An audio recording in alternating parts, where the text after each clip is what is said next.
مجھے پتہ تھا کہ یہ ہونا ہے اور یہ ہوگا، کیونکہ اللہ تعالیٰ نے مجھے کہیں سے ماں ہوں تو میرے دل میں ڈال دیا تھا کہ یہ مشکل میں لانے والا ہوں اور میں ہی ہمت دوں گا کہ تم اس سے لڑو گی اور پھر دنیا کے سامنے مثال بنو گی کہ دعا سے اور محنت سے اور کوشش سے معجزے بھی ہوتے ہیں، اب بھی ہوتے ہیں، اور اب بھی اللہ تعالیٰ سے اگر مانگا جائے طریقے سے، جیسا سلیقہ ہے اس سے مانگنے کا، تو وہ ضرور نوازتا ہے. اور حق ہے آپ کا ماننا. بالکل. ہمارے پاس اور ہے ہی کیا، ہتھیار ہی کوئی نہیں ہے. اللہ پہ توکل کریں اور پھر کوشش کریں، محنت کریں، لیکن نتیجہ جو ہے وہ اللہ کے ذمہ. یقین مانے سدرا کہ اس پورے جرنی کے اندر جو میرا حاصل ہے وہ یہ ہے کہ nothing, absolutely nothing is permanent except for اللہ کی ذات. ہر چیز ٹیمپرری ہے. اچھا، آپ کو پتہ ہے آپ اس وقت کنیکٹ کر رہی ہیں، ہمیں بتایا جا رہا ہے بہت ساری کالز آ رہی ہیں ایسے والدین کی، ایسی ماؤں کی جو آپ کی والی اسٹیج سے گزر رہی ہیں، جب وہ دیکھ رہی ہیں کہ ان کا بچہ ایک تکلیف میں مبتلا ہے، صحت کا کوئی چیلنج ہے، اور یقیناً وہ آپ سب کو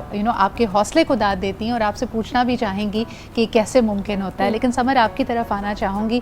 بلڈ کینسر تو ایک ویسے ہی سن کے ہی ہم جو بولتے ہوئے بھی بڑا عجیب سا لگتا ہے، رونگٹے کھڑے ہو جاتے ہیں. لیکن even when parents get to know کہ ان کے بچے کو ڈاؤن سنڈروم ہے، یعنی ایک کروموزوم ایکسٹرا ہے، ہو سکتا ہے کہ اس کے جو مائل سٹونز ہیں، جو اس کی لرننگ ابیلٹی ہے وہ دوسرے بچوں سے مختلف ہو، تھوڑی سلو ہو. پیرنٹس کے لیے یہ بات بھی ابزارو کرنا مشکل ہو جاتی ہے. اور پھر ہمارے سماجی رویے، لوگ گلٹ میں چلے جاتے ہیں، کوئی ان کو یہ کہہ دیتا ہے کہ آپ کی کسی غلطی کی سزا مل رہی ہے، ایٹسیٹرا ایٹسیٹرا. کتنا مشکل ہوتا ہے ان کو اس وقت کاؤنسل کرنا اور پازیٹیو اسٹیٹ آف مائنڈ میں لانا. سمجھ I think it boils down to کہ سب سے پہلی چیز یہ ہے کہ معاشرے نے ڈویژنس کریٹ کی ہوئی ہیں. صحیح. جس کو ہم جب ایک ہیومن ٹو ہیومن کانٹیکٹ بھی ہوتا ہے، ہم جانتے نہیں ہیں کسی چیز کو، کسی انسان کو، تو ہم اس سے ڈسٹینس برقرار رکھتے ہیں، ہم اس سے گھبراتے ہیں. It's a natural phenomena. ہم ایک جو انٹریکشن جب نہیں بنتا معاشرے کا، تو اکثر فیملیز کے لیے بہت مشکل ہو جاتا ہے یہ سمجھنا کہ وہ اپنے بچے کو معاشرے میں لے کے کیسے جائیں. ہماری امید یہ ہوتی ہے کہ ہم فیملیز کو ایک دوسرے سے بھی کنیکٹ کرا سکیں. وہ مائیں ترخیص جیسی جو کہ گزر چکی ہیں اس فیز سے، جو جن کے پاس بچے، ان کی خوبصورت زندگیاں شروع ہو رہی ہیں یا شروع ہو چکی ہیں، جن کو انٹرونشن ملی ہے، جن کو اویئرنیس ملی ہے، جن کے ساتھ اور لوگ جڑے ہوئے ہیں اور جن کے ساتھ سپورٹ ملی ہے. وہ فیملیز جب ایک دوسرے کے ساتھ کنیکٹ ہوتی ہیں تو ان کو ایک دوسرے سے بہت زیادہ سہارا ہوتا ہے. دکھ بھی سانجھا ہوتا ہے نا، چیلنجز پتہ ہوتے ہیں، پتہ ہوتا ہے کہ کیا تلخ حقیقتیں ہیں، کیا چیز مشکل میں آ رہی ہے، اپنے بچے کو کس تکلیف میں دیکھ رہے ہیں. لیکن تخلیص آپ سے جاننا چاہوں گی، کبھی شکوہ کیا اللہ تعالیٰ سے؟ کبھی کوئی ایسا کمزور گھڑی آئی کہ دل میں یہ سوال ہو کہ میرے ساتھ ہی کیوں، یہ ایک اور آزمائش کیوں؟ بالکل. جب صلہ پیدا ہوئی تھی تب میں نے اللہ سے بھی کیا تھا اور ڈاکٹر سے بھی کیا تھا. میں نے کہا وائی می، مطلب اتنی ساری مائیں ہیں دنیا میں، میرے اپنی فیملی میں اتنی بھابیاں، میری بہنیں، کسی کا بچہ، اتنے بچے کسی کا نہیں، وائی می.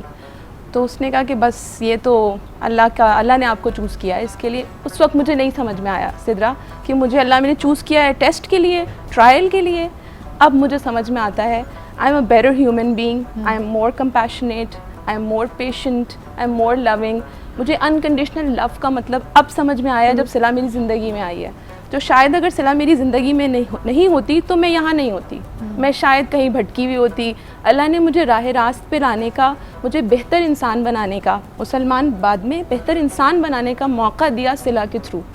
اس چھوٹے سے ٹائنی پیکج نے مجھے وہ کچھ سکھایا ہے زندگی میں جو شاید بہت بڑے بڑے امتحانات یا مسائل یا مشکلات نہیں سکھا سکتے. اچھا، یہ پرسپیکٹیو ہوتا ہے. دیکھیں کئی لوگ کسی آزمائش میں، کسی مشکل میں ٹوٹ جاتے ہیں، یا کوئی جو آپ کے جیسے مضبوط لوگ ہوتے ہیں، اللہ تعالیٰ ایک راستہ ان کے لیے کھولتا چلا جاتا ہے اور آپ اپنے آپ کو ڈسکور کرتے ہیں. تو دیکھیں یہ ایک بڑا پازیٹیو وے ہے کسی بھی آزمائش کو دیکھنے کا، اور آزمائش بھی ایسی جس کو برداشت کرنا میرے خیال میں ممکن ہی نہیں ہے. ہم آپ کو بتاتے چلیں ہمیشہ کی طرح آج میرے ساتھ موجود ہیں my very dear friend Salma Zafar, جو کہ ہمارے کچن میں موجود ہیں. اور میں دیکھ رہی تھی کہ جب ان کی بات سن رہی تھی آپ کی آنکھیں بھر آئیں. سلمیٰ السلام علیکم.